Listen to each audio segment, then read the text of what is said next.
If you think your sports cards are worth a fortune, I hate to break it to you, but probably most of them are not worth a fortune. The reality is the market isn't what it used to be. The overproduction, the grading floods, and hype driven prices have left collectors and bag holders like maybe you and I, right? When they thought they would be gold mines. Say I'm trying to break down for you exactly why your sports card collection they're not worth what you think. And what you may need to know before you buy, sell, and also grade another card. Before we get started, make sure that you guys you're watching this video, make sure that you guys give us a subscribe, because that really helps our channel and we really appreciate you guys watching. So getting into our main part of this video, we're looking at overproduction, we're looking at supply versus demand.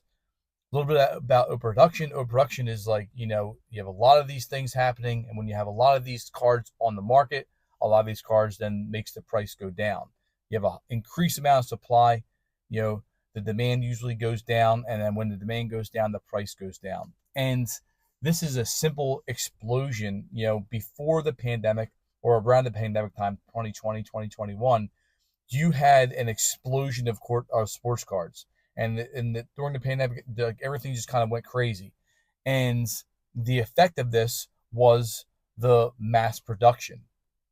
So you had all this interest in sports cards, where I'm sure Topps, Panini, before even Fanatics got into this, they didn't realize that this would be just a crazy field, and now you have this them trying to jump into the ship, I guess you can say, and then mass produce all this stuff. And when that happens, all the prices go down. And that's kind of currently what's happening now. Is not with blaster boxes. Now, don't get me wrong. The blaster boxes, the hobby boxes, the jump into a break, those are more expensive than everything, right? But the value of these cards are going down, and eventually they're not going to keep on going up like we thought back in 2020, because you have Fanatics taking over the market now and just mass producing everything now. There's more parallels, there's more numbered cards, there's more inserts. There's a number card out of 99 that I have the same exact card that's not numbered, and what's the difference? They say they slab a number on there, and that's the only thing different about that card. Maybe a different color in the background. I mean, I get the parallels and things like that, but I mean, it's just overproduction. Whereas, back in the 80s and 90s, you had like the OPC cards, and that was one card of Gretzky everybody's looking for, and that was just it. Now you have this color, that color, this number out of 99, out of 50, out of 25, out of 101, whatever that could be. There's so many different things. And then you have the same with a different color, and the same card, just different color. So like it's so much overproduction now that it's eventually going to hit a wall and just drive everything down. A rare, like out of 99 card, like a numbered card out of 99, the parallel isn't rare if there are 20 different variations of that. And before there was one, and there was out of 99, there was 99 cards that made, and now there's so many different variations of just that card. It could be 20 different variations of just that card that are all 99 and 99, 99, 99. That it's not making it rare at all to have these cards, and it's a shame, because it was fun when I was collecting when I was a kid. There wasn't any numbered cards, but we always tried to collect like the Bo Jacksons and things like that. And we weren't in it about the money.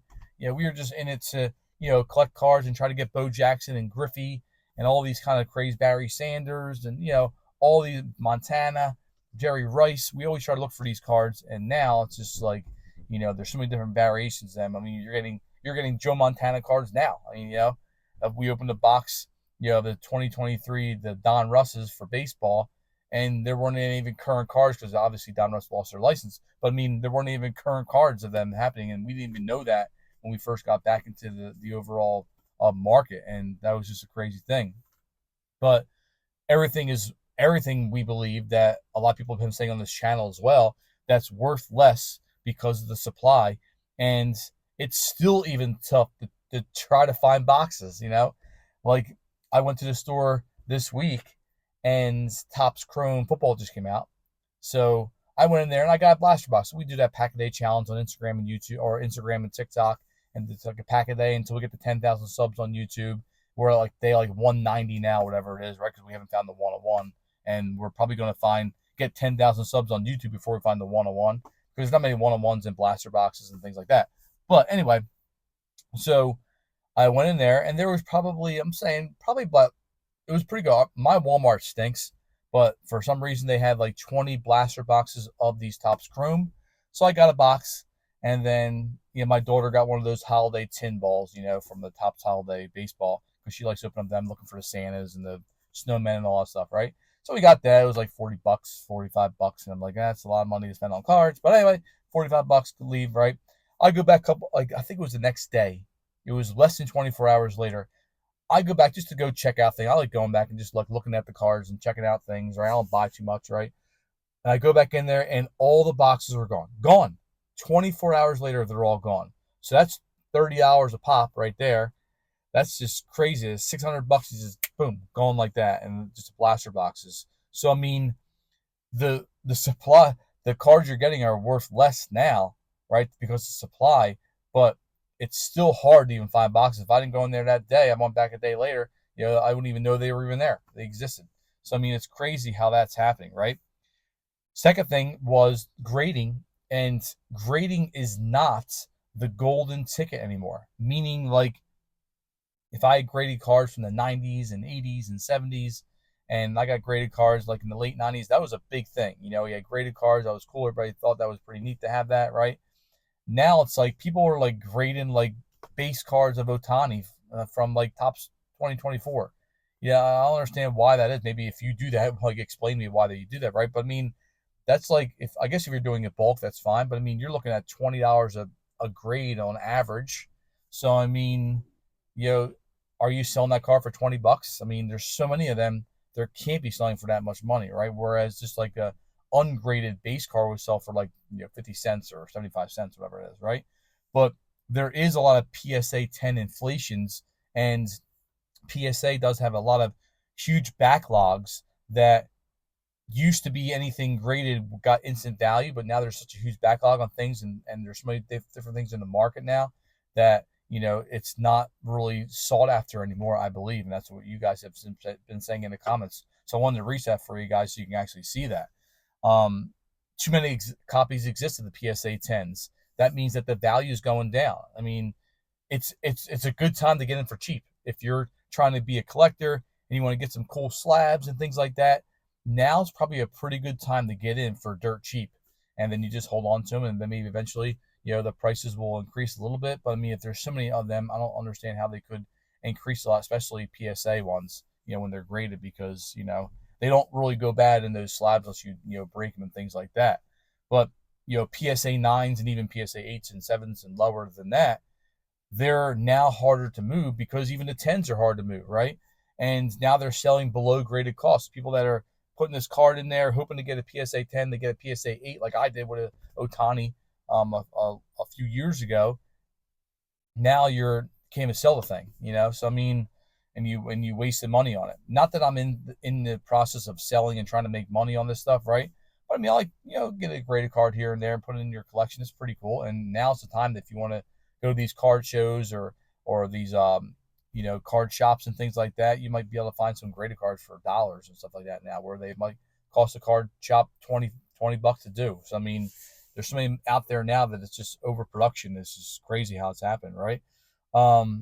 Zion, an example I wrote down was Zion Williamson. His PSA 10 Prism rookie was once over $1,000, and now it's $200. I mean, obviously that goes into how well he's doing in the season, how well his team's doing, how popular it's getting. But I have found that rookie cards really get a lot of hype, and then eventually that hype cannot fulfill itself. So like the Paul Skeens, so I think they bidded on it. It's like $500,000 now. It's a 24-day bid or a 30-day bid, whatever that was, and it's 24 days now. When I'm making this video, and is that car going to be worth $500,000 forever? Like how Paul Skeens gets hurt, needs Tommy John surgery, whatever it is, right? Hopefully he does. I'm just saying, what if? And if that's the case, then will his card? Somebody bought that car for $500,000, $600,000, $1 million, and now it's worth $10,000.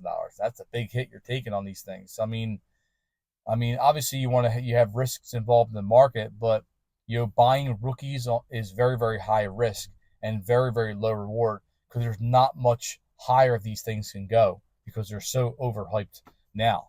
Um, that leads me into the myth of investing in sports cards. People think that this this hobby is like stocks, but cards, they're not as liquid as stocks. Prices, they're really often dictated by hype. They're really often dictated by injuries, by short-term performances, like I said before, and it's very volatile, right? You have a lot of things that go up, go down, go up, go down, and you know, players might be having MVP seasons, but their cards still don't rise in value. I mean, Trout's is a perfect example, right? Trout's rookie card is mostly sought after, obviously, right, in the late 2000s, and now if he has a great season, bad season, his car's not moving that much, right? He's been getting hurt a lot over the last 3 or 4 or 5 years, right? And his car's very stagnant, hasn't moved that much at all, right? I love getting Trout cards. I like getting Harper cards, because this is cool. And then we have them for our collection. They're like our favorite players and stuff like that. But I mean, the value of trying to sell these things, you're not making a much money unless you open a blaster box and you get a pretty good 1-on-1 or things like that, or out of 10 or out of 50 numbered cards. But if you're going to buy these things, the price isn't really going up too much. Maybe you hold on to it and they get into the Hall of Fame and then eventually, yes. But yeah, it's a long hold, probably a 10, 15-year hold too. You're not making money very, very fast. So that's really the myth of investing, is they're not really like stocks. They're not as liquid, which means that they're, sometimes they're very hard to move. Where stocks you can kind of trade, pretty fast. The last thing I wrote down that I wanted to share with you guys was how the hobby is a buyer's market now. And that's not always good, but there are a lot of sellers in the hobby now, and buyers have way more options than even 2 or 3 years ago to buy cards. You have more things listed on eBay, you have Whatnot, you got people selling things on TikTok and social media and things like that, that it's so hard to, it's so hard to sell. There's so many more platforms to sell, but it's very hard to sell. But at the same time, it's hard to sell on top. Meaning, like, okay, well, this guy has, this card for sale for $5. And if I even listen for $5, I'm probably not going to get that. If I even listen for $3, I may not even get that. So it's definitely a buyer's market, and you can kind of swindle around a little bit and try to, talk to people and try to get them down a little bit, and what you might think you might want to feel to buy for that card. eBay, Golden, PWCC, you have MySlabs. There are thousands of listings for the same card, and that just leads to like price undercutting, and that leads to how it's a buyer's market. And if you need to sell quickly, you can sell stocks pretty quickly, right? But if you need to sell quickly for sports cards, you're more times than not, you're going to get a loss for that. And just like selling for a loss, there's just like Star Wars, there's always bigger fish, from episode 1. And there's always somebody else trying to sell the same card you are, and if they undercut you, then they're selling and you're not, then you're trying to battle with them, and then you're losing out on what you paid for that card or what you want to get for that card. And it's a very tough market now because there's so many different avenues to sell these things. The exception to this, I guess you can say, that I wanted to share, to make sure, because you could be like, oh, there's an exception. Obviously, there's exceptions all over the place, right?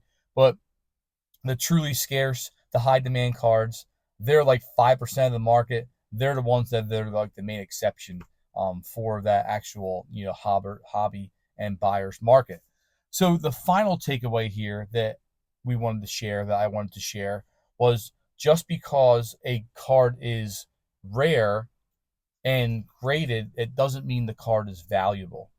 And you have to watch out. Like I said in my last video, look out for like people that are trying to scam you and things like that. But still, at the same time, that card, just because it's graded, doesn't mean it has this high value. And overproduction, grading shifts, market saturation, it's harder to profit, right, with this stuff. And if you're in this to be an investor, that's probably a wake-up call.